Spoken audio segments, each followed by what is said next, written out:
Assalamualaikum warahmatullahi wabarakatuh. Alhamdulillahirabbil alamin wassalatu wassalamu ala asyrafil anbiya'i wal mursalin sayyidina wa maulana Muhammadin wa ala alihi wa sahbihi ajma'in, amma ba'du.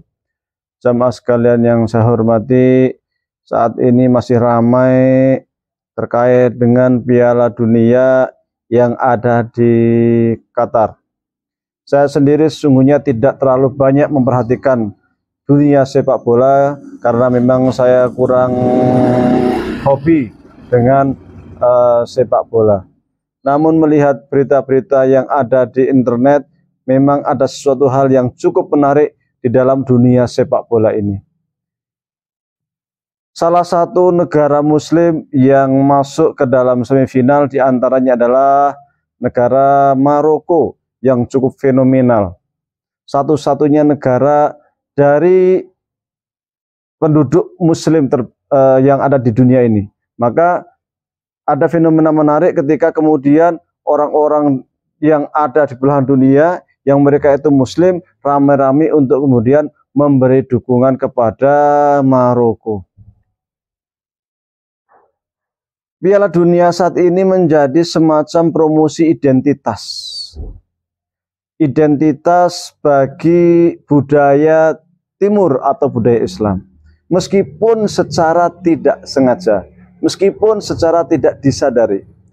Kita melihat bagaimana reaksi ketika Maroko bisa mencetak gol ataupun memenangkan pertandingan. Mereka kemudian akan melakukan sujud syukur. Mereka kemudian akan memeluk ibu mereka, berterima kasih kepada ibu mereka. Ini merupakan fenomena menarik, ingin memberikan risalah atau memberikan gambaran kepada dunia bahwa demikianlah identitas umat Islam itu. Bahwa umat Islam ketika kita itu mendapatkan sesuatu yang baik, kenikmatan, maka kita bersyukur kepada Allah Subhanahu wa taala. Ketika kita berlomba dan mendapatkan kemenangan, maka seorang muslim tidak pernah melupakan jasa dan doa orang tua.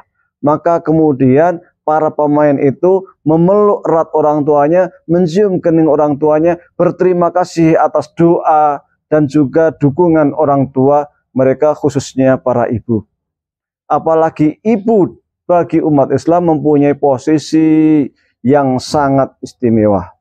Karena posisi ibu 3 tingkat di atas posisi ayah.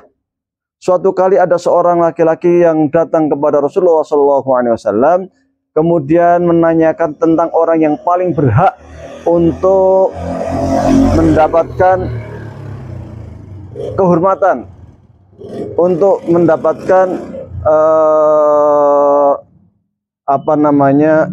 albir atau khidmah atau berbuat baik, perbuatan baik. Maka Rasul mengatakan ummuka, Sumaman. Kemudian sahabat lagi mengatakan ummuka.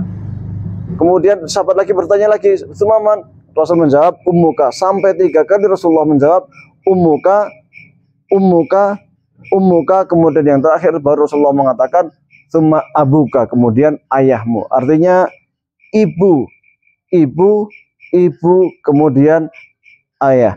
Para pemain bola yang berasal dari Maroko ini, mereka sangat tahu terkait dengan jasa orang tua dan doa ibu. Mereka memamerkan kepada dunia secara tidak langsung, secara tidak disadari, bagaimana umat Islam itu menempatkan orang tua, menempatkan ibu dalam pergaulan sehari-hari. Mungkin ini tidak terjadi di Barat, tetapi inilah umat Islam, inilah keindahan Islam. Ada hal lain juga yang dimunculkan oleh para supporter dari Maroko. Apa itu? Mereka mengangkat bendera Palestina. Bahkan para pemain juga sempat mengangkat bendera Palestina. Mereka mendukung kemerdekaan Palestina dan mereka punya solidaritas yang tinggi terhadap nasib bangsa Palestina. Kesempatan Piala Dunia yang ditonton oleh jutaan orang di dunia dijadikan sebagai sarana untuk memberikan dukungan terhadap penindasan orang-orang penjajah Israel terhadap bangsa Palestina. Mereka angkat tinggi-tinggi bendera Palestina, mereka dukung tinggi-tinggi Palestina, dan ini merupakan hal yang luar biasa karena seluruh dunia akan menonton akan menyaksikan bagaimana umat Islam yang selalu hatinya terpaut dengan Palestina, yang dimana di situ ada kota suci, yang dimana di situ ada masjid suci, yaitu Masjid Al-Aqsa. Jadi Piala Dunia saat ini yang menurut orang mungkin biasa, namun mempunyai implikasi yang luar biasa, punya implikasi politik, punya implikasi sosial, punya juga implikasi di dalam etika. Umat Islam mempunyai kesempatan emas untuk kemudian mempromosikan secara tidak langsung terkait dengan etika umat Islam, terkait dengan dukungan politik umat Islam terhadap Palestina, terkait dengan sikap umat Islam ketika mendapatkan kenikmatan, sikapnya bagaimana kepada Allah Subhanahu wa taala dan lain sebagainya. Jadi meskipun sederhana, meskipun seakan-akan sesuatu yang hanya permainan, namun ternyata permainan-permainan ini ketika dijadikan sebagai sarana untuk dakwah, untuk menebarkan ajaran Islam, menjadi hal yang menarik bagi dunia barat. Bahkan ketika para pemain mengacungkan satu jari seperti ini, mendapat reaksi luar biasa dari barat karena dianggap itu merupakan simbol ISIS. Padahal jika kita lihat, banyak juga sesungguhnya para pemain di luar Maroko sana ketika menang mengacungkan satu jari dan barat tidak pernah protes. Namun ketika yang mengacungkan satu jari ini adalah umat Islam, para pemain muslim, mereka protes dengan mengatakan bahwa angkat satu jari merupakan simbol daripada gerakan ISIS yang pernah berkembang di Timur Tengah. Baik, mudah-mudahan dengan adanya Piala Dunia ini, umat manusia atau para pencinta bola atau mereka yang menyaksikan bola yang non muslim dapat lebih tahu tentang etika dan juga perilaku umat Islam, sehingga mereka tertarik dengan ajaran Islam. Dan memang realitanya ribuan orang banyak yang kemudian memeluk ajaran Islam. Wallahu a'lam wabillahi taufiq wal hidayah. Wassalamualaikum warahmatullahi wabarakatuh.